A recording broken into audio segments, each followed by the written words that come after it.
We're below Giant's Playground. You can see the tunnel and scan over to the top of the tower and very slowly around until we reach the top of Thunderbolt.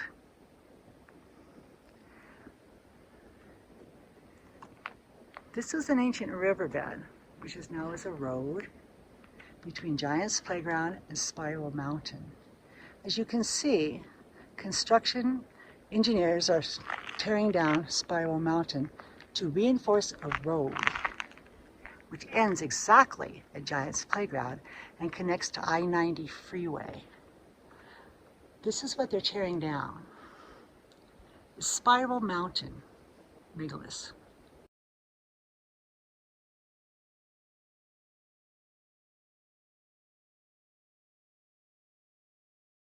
Welcome, this is Joelyn from WonHeart TV, and I'm here in beautiful Montana today with a special guest, somebody I'm just thrilled to be with. I'm here with Julie Ryder. She lives in Helena, Montana, and Julie's got some special gifts here. She states, we have discovered over 90 extremely ancient megaliths and pre-megalith sites. We're going to talk to her about that right now because we're at one. But Julie, welcome to WonHeart TV. Thank you, Jolene. Yeah. Yesterday, Jolene and I spent visiting the pre-megalithic sites. But today, just to ground down, I brought her to Giant's Playground, which has been verified with satellite deep geoscans that this is one of the oldest sites known. These dolmens, this is evergreen dolmen, ramped down in just 2 circular chambers under the surface. So Jolene has been invited to come, and this is the first live interview I've done because she's just this beautiful spiritual person that captured my heart. Well, now can you take us back a little bit? When did we discover this beautiful structure? Beautiful. My husband discovered this on Valentine's Day in 2015. Mm-hmm. He told me for my Valentine's present he was going to give me a dolmen. And we were driving by, he saw light coming through the tunnel dolmen. He stopped. It was a beautiful, warm February day in Montana, which is rare. We put on our sweatshirts and we climbed around. And we named it Giant's Playground because it looked as if there had been giants stacking huge blocks. Love it. I came back every time possible for the next 3 months. I took photographs, I talked to the spiritual guardians of the place, and I just explored. But when I put it on the internet, I kept getting back all these incredible comments like, Julie, you're wrong. This is in Australia. This is in Russia. This is in South Africa. This is in France. This is in Europe, right? Because an ancient worldwide civilization built this all over the world. However, this was in the beginning because here we have icons and statues of multiple different, what became religious artifacts, icons. Religious artifacts, okay. What became religious artifacts. Okay. So we have a Buddha, exactly like the ones in Cambodia. We have an Egyptian Benu bird, identified by one of the archaeologists in Egypt by photograph. We have a statue of Tartessia, who was the last queen of Atlantis, very much like the Lady of Elche, found in Andalusia, Spain. We have a robot, because this was a very advanced civilization. There was a lot of AI robotic technology that built this civilization. There's also a pink vault, perfectly pink stone, with an inset map of Pangaea covering the outside. It shows before the continents split. So the ancient ones sculptured their faces and their statues into the landscape so that they would be remembered. Beautiful. It's all, that's what I described as all right here at Giant's Playground. But then it goes on for like 100 miles. 100 miles. Which way from here? Actually, always. Always, okay. But there's a perfect line, exactly perfect on a map, that goes from the Pipestone area, the dolmens, the quarry site, through Giant's Playground. Next is the Boulder Dolmen, the Whale Dolmen, the Tizer Dolmen, the top of the Mystery Rock Prime, the Gift Dolmen. They're all exactly on a grid line. Beautiful. That's one grid line. There are several here. Beautiful. I got to crawl up in there. I'm going. All right. Go. Yeah, just that. And you can.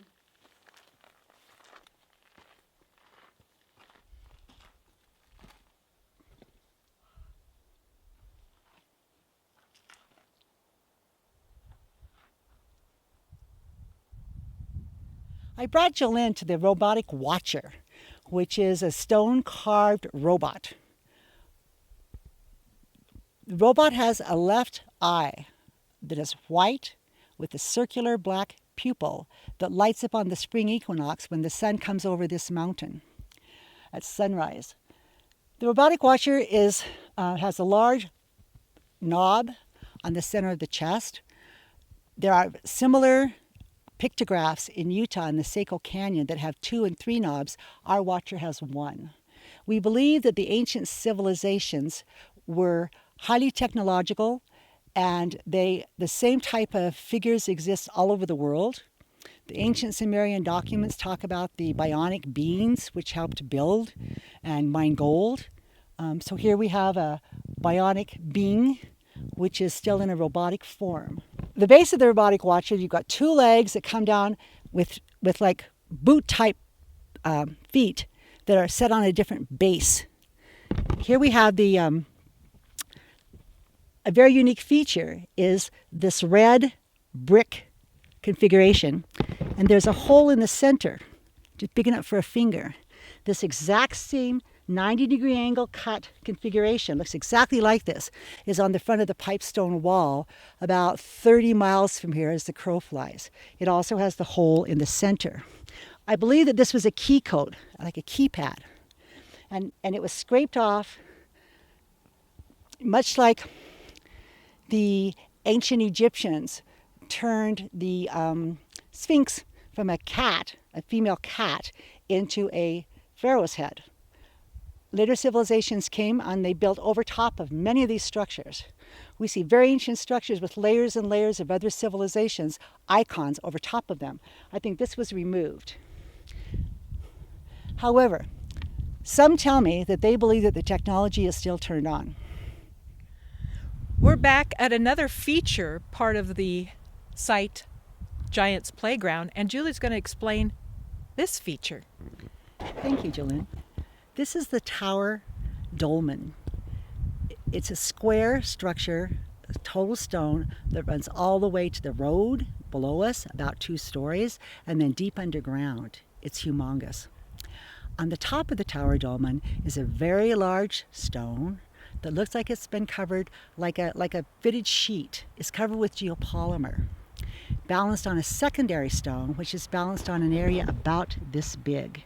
So you have incredible weight of solid granite, balanced, and then on a piece this big. I had a geologist here, and at first he was explaining how all this had to be perfectly natural until he got to this point. And he pulls out his calculator and he starts figuring the weight of all that granite and how it's perfectly balanced on a piece this big and upright. And right then he throws down his calculator and he says, they were just showing off. There's no way nature could have done this. That's fantastic. Isn't that great? Yeah. That's fantastic. I think did you pick up a piece of it that you could show us? This is a piece of geopolymer that has flaked off. Now the geologists call this spalling. However, if we get there, there's a piece over there that is perfectly red on this side, white on this side, and fitted around blocks. So this is geopolymer concrete. Lately been made very popular by an institute called the Geopolymer Institute in the UK. Massive research, massive documentation, and he proves that the pyramid in Egypt was actually part of it made out of concrete, not stone blocks. His data points are phenomenal, and we find that here a lot because a lot of the stone is not from this area. It's pink, and this is only gray and gray granite covered with lichen. It sure is. It's absolutely gorgeous and very powerful. Very powerful to me. The rocks, I don't know, there's some kind of definite energy. So. These rocks, this site was built on an earth energy grid line where the vortex lines come together. Where the vortex line calls what's called a continuity-discontinuity vortex site. So the whole site is a vortex, the whole Montana Megaliths. If you draw an earth energy grid line from Angkor Wat in Cambodia across the top.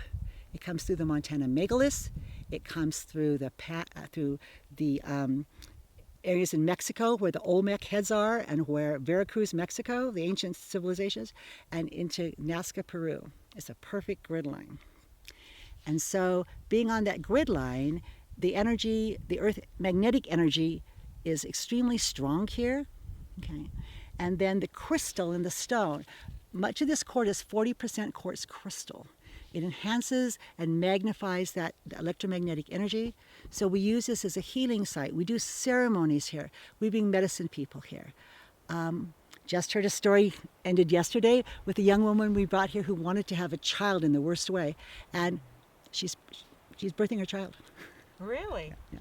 So many, many wonderful stories of healings that are happening because the Earth energy grid accelerates and magnifies our intentions.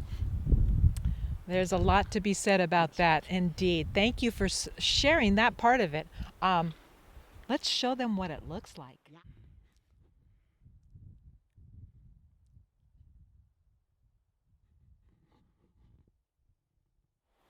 This is a statue of Tartessia de Montana, my name. It was discovered by Andrew Barker from Andalusia, Spain. Tartessia is reported to be the last queen of Atlantis. They have found a lady of Elche in Andalusia, Spain, with big gears over both ears, like in her hair. Looks very much like Princess Leia. Looks very much like the Hopi Indian maidens with the big buns in their hair. Here we have Tartessia. She has, you can see the features of her eyes, nose, and mouth, a haircut, and a gear shift over her right ear, and comes up to another gear shift above it. You can see her chin, and she's on a full pillar. The ancient ones would build their infrastructure out of stone granite and then build in the features with the geopolymer concrete so that they were more exactly refined. We found a lot of statues here where the geopolymer concrete has sloughed off, but you can see the indications of where the features would be.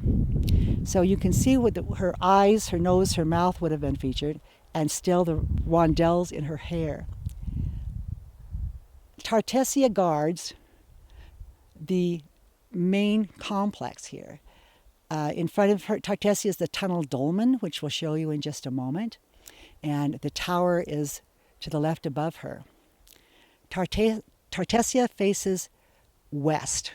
The robot faces east. Buddha de Montana faces north. And the Egyptian Benno bird faces west. That's cardinal west, cardinal north, cardinal east, and cardinal west. So they face the four directions. They're the guardians of Giant's Playground. Joelyn, I brought you to the tunnel. Ooh. This is how we discovered Giant's Playground. A light was coming through this tunnel, and we can see it from the road. And so as we were driving by, there was a light coming in a square, coming right through the side of a mountain. And we stopped, came up and saw and found Giant's Playground. This tunnel is, the huge rocks on top of it have fallen over, obscuring the top. And yet there's still an entryway. Many rocks have fallen down but there's an entryway with stair steps that go down to the surface. Okay. And the top of this, the capstone of this dolmen, is fitted just like a fitted bed sheet, exactly like the one on the tower behind me. And there's polygonal construction.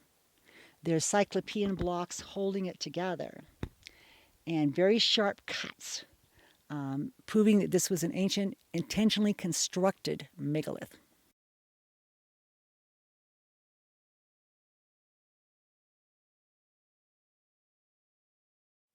I believe at one time this was the entryway into Giant's Playground.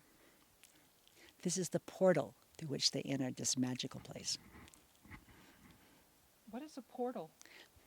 A portal in time and space, oftentimes they are square, like a doorway.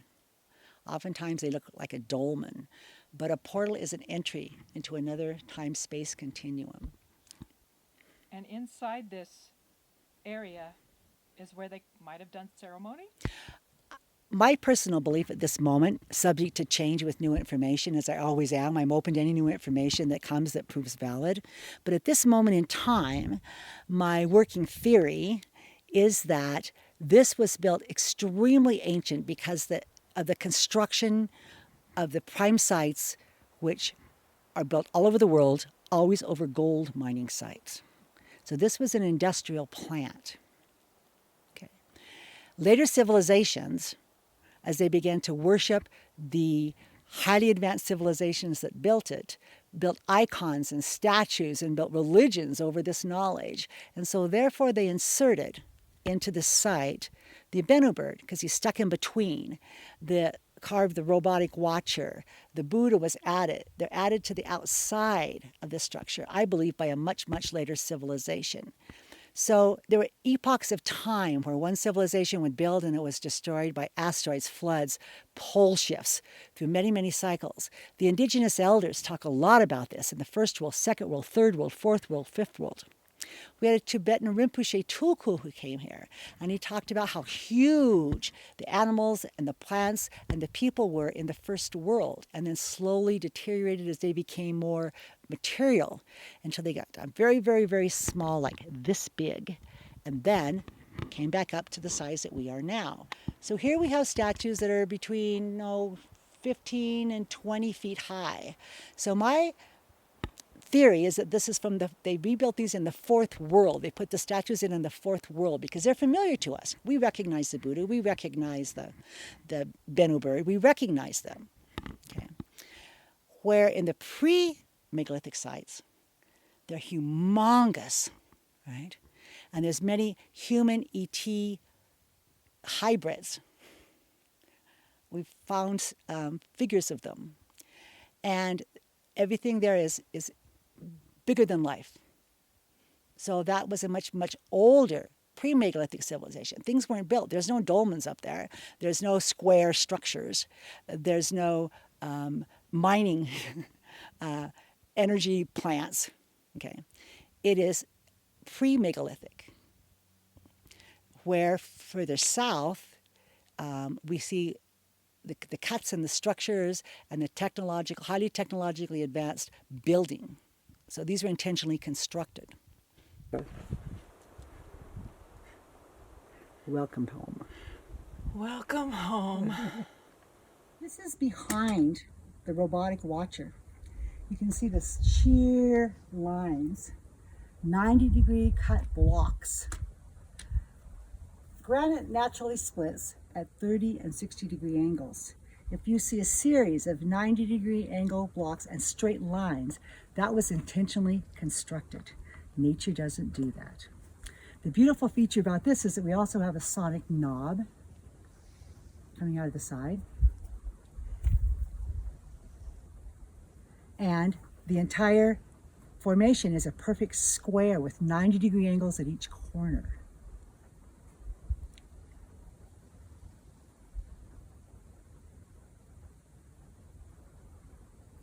Just one more proof point that this was intentional construction.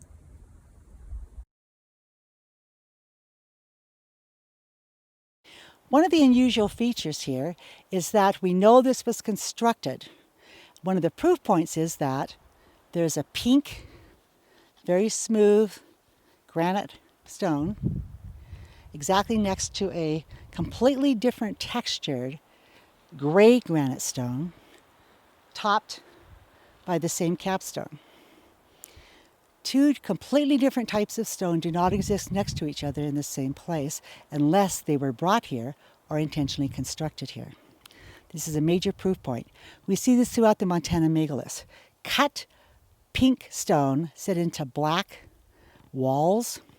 One of the major features here at Giant's Playground is that we have pink stone inset into black or gray stone with 90-degree cut angles.